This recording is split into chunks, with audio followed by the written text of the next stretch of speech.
Who delights in you? Is it your friends? Is it your parents? Is it your acquaintances? Well, in this Alone Time from God blog, he tells me it's God who delights in you. This is what he told me on my Alone Time with God blog that was on Monday, September 2nd, 2024 at 9:30 a.m. And again, the title is God Delights in You.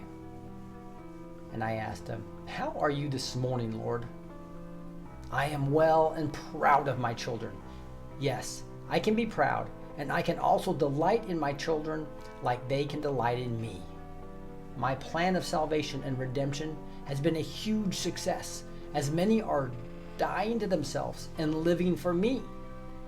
Yes, I delight to see my children saying, it is no longer I who live, but Christ who lives in me.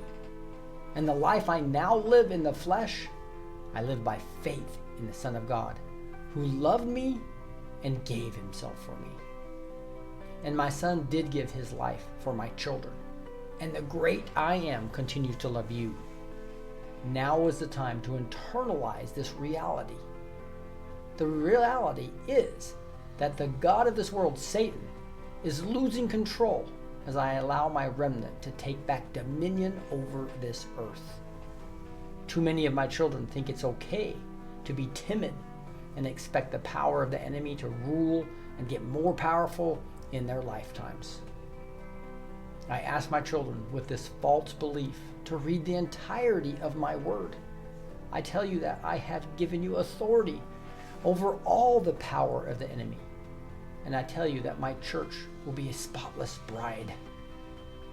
And the Christ that lives in you, you can ask of me, and I will make the nations your heritage, and the ends of the earth your possession.